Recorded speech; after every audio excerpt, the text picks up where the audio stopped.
মৰমৰ ছাত্ৰ-ছাত্ৰীসকল আমি কেমিষ্ট্ৰিৰ প্ৰেক্টিকেলৰ ভাইভা তোমালোকক মই পঢ়াই আছিলোঁ আৰু 1 নম্বৰ 2 নম্বৰ 3 নম্বৰ খণ্ড এতিয়ালৈকে দিয়া হৈছে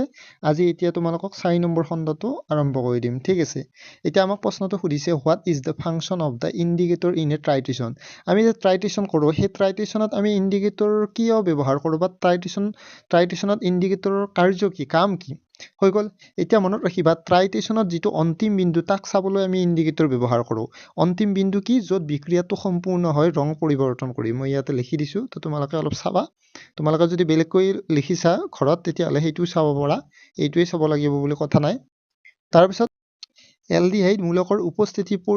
উপস্থিতিৰ পৰীক্ষা কেনেকৈ কৰা হয় মানে ধৰি লৈছোঁ এটা অৰ্গেনিক কম্পাউণ্ড আছে জৈৱ যৌগ আছে সেই জৈৱ যৌগটোত কি মূলক আছে এলডিহাইড মূলক আছে ঠিক আছে এতিয়া সেই এলডিহাইড মূলক আছে নে নাই তাক আমি কেনেকৈ চেক কৰিম যে এতিয়া অৰ্গেনিক কম্পাউণ্ডটোৰ লগত আমি কি দিম টলেনৰ বিকাৰক দিম টলেন্স ৰিয়েজেণ্ট দিম যদি চিলভাৰ মিৰৰ আহে যদি আমাৰ চিলভাৰ মিৰৰ আহে তেতিয়াহ'লে আমি কি গম পাম যে অৰ্গেনিক কম্পাউণ্ডটোত এলডিহাইড প্ৰেজেণ্ট আছে ফাংচনেল গ্ৰুপ হিচাপত তাৰমানে আমি কি গম পালোঁ যে অৰ্গেনিক কম্পাউণ্ডটোৰ লগত যদি টলেন্সৰ ৰিয়েজেণ্ট দি দিওঁ আৰু যদি চিলভাৰ মিৰৰ আহে তেতিয়াহ'লে অৰ্গেনিক কম্পাউণ্ডটোত এলডিহাইড মূলক আছে আৰু যদি চিলভাৰ মিৰৰ নাহে তেতিয়াহ'লে এলডিহাইড অৰ্গেনিক কম্পাউণ্ডটোত নাই তো তেনেকৈ আমি গম পাব পাৰোঁ যে অৰ্গেনিক কম্পাউণ্ডটোত এলডিহাইড আছে নে নাই ঠিক আছে তাৰপিছত নেক্সট কুৱেশ্যনটো চোৱা আমাক কৈছে যে কাৰ্বক্সিলিক এচিড ফিনল এলকহল আৰু এলডিহাইডত থকা কাৰ্যকৰী মূলকৰ নামবিলাক লিখিব দিছে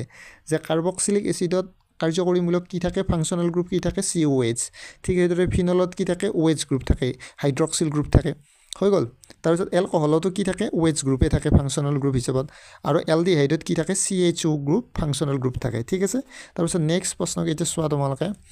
আমাক কৈছে যে what is the rule of hydrogen sulphide in salt analysis মনত ৰাখিবা হাইড্ৰজেন ছালফাইড তোমালোকে এটা সঁজুলি দেখিছা তাৰ নাম কিপছৰ সঁজুলি কিপছ এপাৰেটাছ বুলি কয় কিপছৰ ডাঙৰ যে এটা সঁজুলি আছে তো সেই কিপছৰ সঁজুলিত H2S গেছ ব্যৱহাৰ কৰা হয় এতিয়া আমাক কৈছে যে লৱণ বিশ্লেষণত H2Sৰ ভূমিকা কি আমি কিয় ব্যৱহাৰ কৰোঁ এতিয়া মনত ৰাখিবা যেতিয়া আমি গ্ৰুপ এনালাইচিছ কৰোঁ তেতিয়া গ্ৰুপ 2 নম্বৰ গ্ৰুপত কোনকেইটা মৌল থাকে কপাৰ আৰু লেড থাকে এই 2 নম্বৰ গ্ৰুপত কপাৰ আৰু লেড এই দুইটা এনেকুৱা মৌলবিলাক এনেকুৱা মেটেল মানে কেটায়নবিলাক আছেনে নাই তাক চেক কৰিবলৈ আমি কি কৰোঁ H2S ব্যৱহাৰ কৰোঁ H2Sে কি কৰে এই 2 নম্বৰ গ্ৰুপত থকা কপাৰ লেড এনেকুৱা ধৰণৰ কেটায়নবিলাকৰ লগত তোমালোকৰ ৰিয়েকশ্যন কৰি কেনে ছালফাইড প্ৰিচিপিটেট তোমালোকৰ ফৰ্মেশ্যন কৰে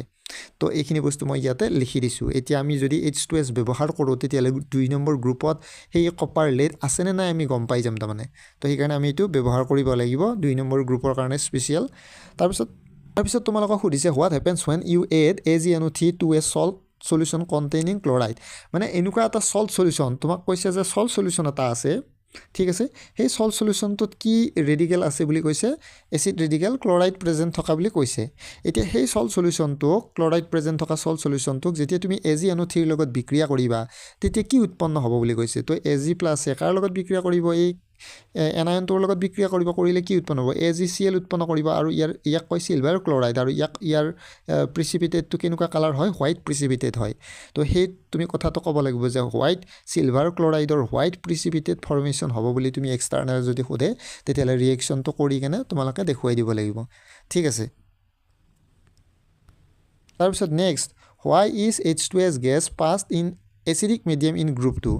in acidic medium H2S gas selectively reacts with metal like মকলোৱে অলপ আগতে যে acidic medium হলেহে তোমালোকৰ H2S কি কৰিব এইগিলা আয়নৰ লগত ৰিয়েকশ্যন কৰি কেনে কি কৰিব সালফাইড প্ৰিচিপিটেট ফৰ্মেশ্যন কৰিব যেনে তোমালোকৰ লেড সালফাইড বা যেনে কপাৰ সালফাইড এইবিলাক তোমালোকৰ ফৰ্মেশ্যন কৰিব পাৰিব যদি এচিডিক মিডিয়াম লোৱা হয় তো আৰু 2 নম্বৰ গ্ৰুপটোৰ ক্ষেত্ৰত স্পেচিয়েলি H2S আমি ব্যৱহাৰ কৰোঁ তো এইখিনি কথাই আছিল আজি ভিডিঅ'টোত